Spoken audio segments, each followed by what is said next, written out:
बेटा ये टॉपिक है refraction through spherical surface. Important topic है, इस पे कई बार बोर्ड में डेरिवेशन आया हुआ है as it is.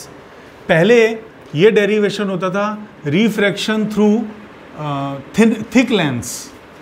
Thick lens के नाम से पहले, बहुत पहले थिक लेंस के नाम से डेरिवेशन आता था। अब ये स्फेरिकल सरफेस के नाम से डेरिवेशन है। तो मान लेते हैं हमारे पास कोई भी स्फेरिकल सरफेस है, इस तरह की कोई सरफेस है और वो स्फेयर का पार्ट है और इसकी थिकनेस काफ़ी ज़्यादा है। इतनी थिकनेस है कि इमेज इसके अंदर ही बनेगी। अब आपने क्या किया, कहीं पर भी एक ऑब्जेक्ट कंसीडर कर लिया, ये ऑब्जेक्ट ले लिया, इस ऑब्जेक्ट की इमेज हमें बनानी है। इस ऑब्जेक्ट से एक दो रे चलानी है। एक रे आपने इस स्फेरिकल सरफेस के इस पॉइंट P से पास होती हुई चली गई। इस स्फेरिकल सरफेस को आर्क मान के जब आप परफेक्ट सर्किल की शेप बनाएंगे, ये सर्किल जिससे काटा गया ये जिसका हिस्सा है, इसका सेंटर इस वाली सरफेस के लिए सेंटर ऑफ कर्वेचर हो गया।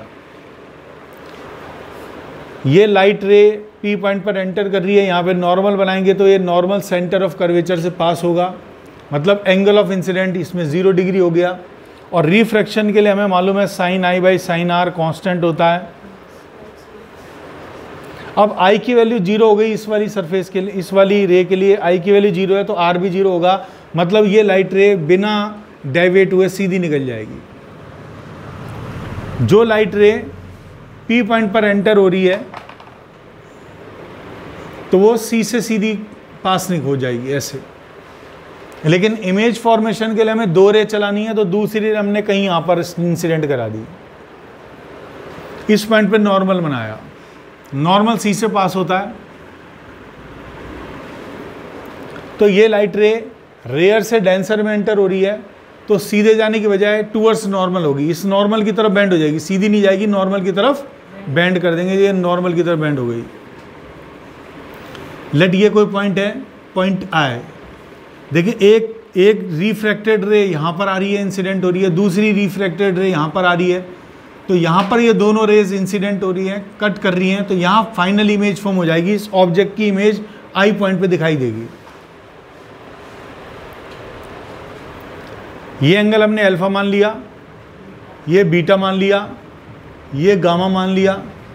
इंसिडेंट रे का नॉर्मल के साथ एंगल ऑफ इंसिडेंट I और रिफ्रैक्टेड रे का नॉर्मल के साथ एंगल ऑफ रिफ्रैक्शन R। देखिए एक हमें ये भी ध्यान रखना है कि जब भी लेंस फार्मूला या मिरर फार्मूला की बात करेंगे तो हम ऑब्जेक्ट का कुछ साइज दिखाएंगे, A B दिखाएंगे, लेकिन उसके अलावा कभी भी हम कोई डेरिवेशन करते हैं तो उसमें ऑब्जेक्ट पॉइंट शेप का दिखाते हैं। तो पॉइंट शेप के बेसिस पर हमें उसकी इमेज फॉर्म करनी होती है ना। स्फेरिकल जैसे लेंस फार्मूला है या मिरर फार्मूला है, उसमें हमें ऑब्जेक्ट का साइज दिखाना होगा, अदरवाइज साइज हमें नहीं दिखाना, हमें पॉइंट शेप का ऑब्जेक्ट दिखाना है। अब ये क्या है, रिफ्रैक्शन है, और रिफ्रैक्शन में हमारे पास में स्नेल्स लॉ के अलावा कुछ नहीं है, और स्नेल्स लॉ में हमें एंगल I चाहिए और एंगल R चाहिए, तो हमें ये दोनों अलग से कैलकुलेट करना होगा, एंगल I और एंगल R कहाँ हैं। तो देखिए ये साफ साफ नज़र आ रहा है, इस ट्राइंगल में बीटा इज एक्सटीरियर एंगल, इस वाले ट्राइंगल में beta is exterior angle and exterior angle is sum of interior angle of opposite side. तो यहाँ साफ साफ लिख सकते हैं beta is R plus gamma. तो R की वैल्यू आ गई बीटा माइनस गामा। R तो हमें मिल गया, अब हमें चाहिए I।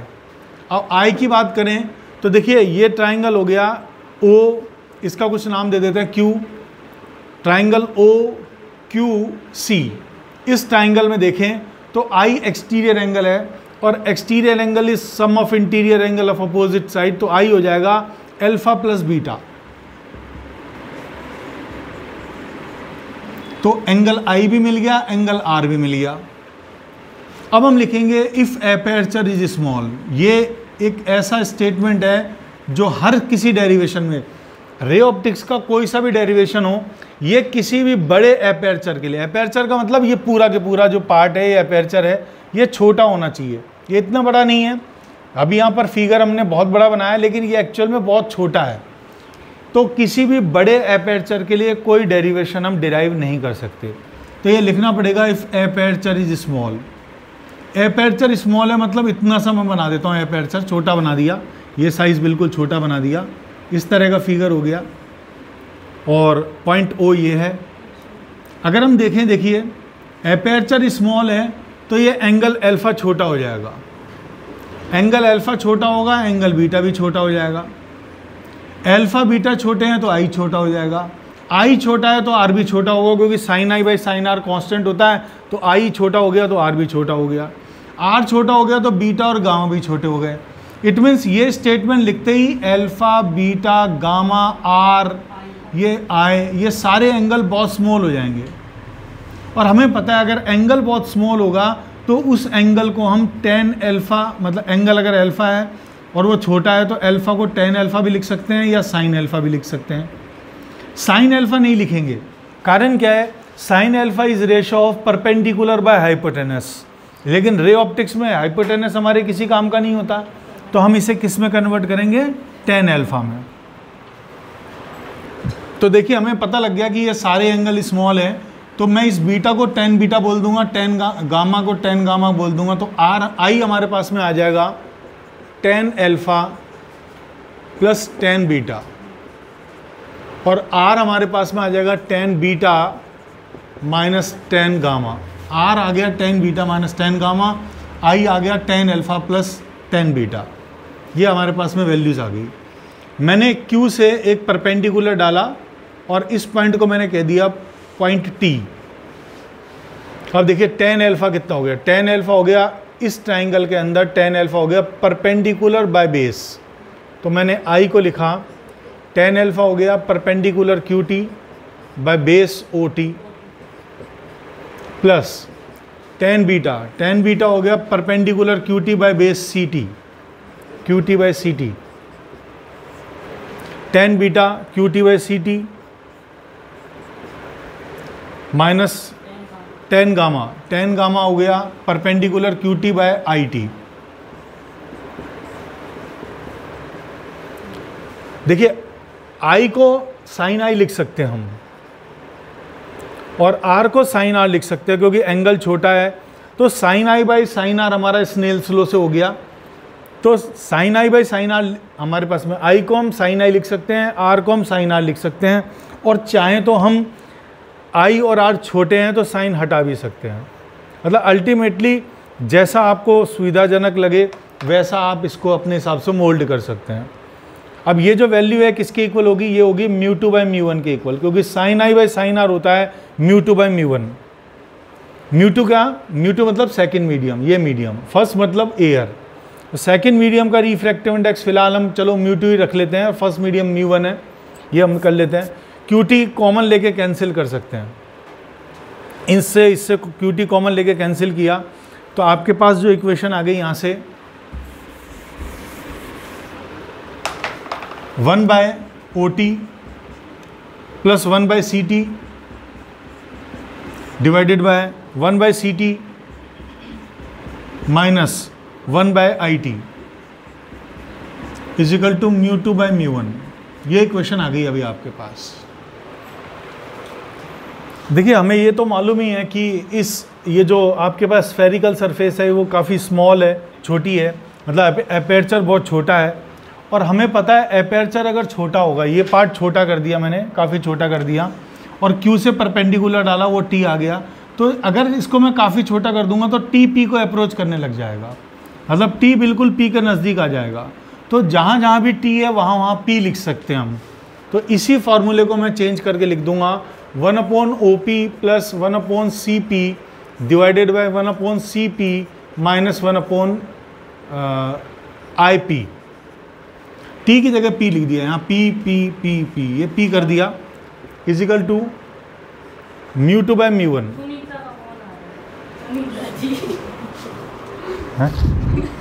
खुशबू 11 सुनीता खुशबू, अच्छा। तो देखिए ये हमारे पास में क्या आ गया, T की जगह P लिख दिया। ऐसा क्यों किया, क्योंकि सारी डिस्टेंस हमेशा हम इस पॉइंट से, पोल से मेजर करते हैं, तो P तो डालना ही था, तो अपर्चर है ही छोटा है, स्मॉल है अपर्चर, तो टी को हमको पी बोलना ही पड़ेगा, तो पी बोल दिया। अब साइन कन्वेंशन के हिसाब से वैल्यू रख देंगे। साइन कन्वेंशन कहता है ऑब्जेक्ट से जो इंसिडेंट लाइट रे उसे पॉजिटिव मानो, चलेंगे हमेशा पी से। पी से अगर हम इस डायरेक्शन में जाएंगे तो नेगेटिव, और पी से इस डायरेक्शन में जाएंगे तो पॉजिटिव, चलेंगे पी से। तो 1/P2O, P2O ये हो गया हमारा नेगेटिव डायरेक्शन, तो इसको मैंने लिखा 1/-u, क्योंकि ये ऑब्जेक्ट है तो ऑब्जेक्ट डिस्टेंस का सिंबल u होता है, तो 1/-u plus 1/P2C, P2C let ये रेडियस ऑफ कर्वेचर है r, तो प्लस डायरेक्शन में p से c की तरफ जा रहे हैं तो plus r, 1/PC plus r minus 1/PI, P2I, I इधर है इमेज डिस्टेंस, तो इमेज डिस्टेंस प्लस की तरफ गए plus v is equal to μ2/μ1। अब आप क्रॉस मल्टीप्लाई कर देंगे, यहाँ पर इसको क्रॉस मल्टीप्लाई करेंगे, तो क्रॉस मल्टीप्लाई करने पर μ1 को इससे मल्टीप्लाई करेंगे तो आ जाएगा μ1 into -1/u plus 1/r is equal to μ2 को इससे मल्टीप्लाई करेंगे तो आ जाएगा μ2 इंटू 1/r माइनस 1/u।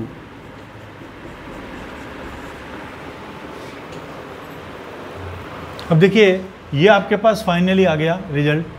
अब हमें क्या करना है, u और v वाली टर्म को साथ रखना है, r वाली टर्म्स को एक साथ रखना है।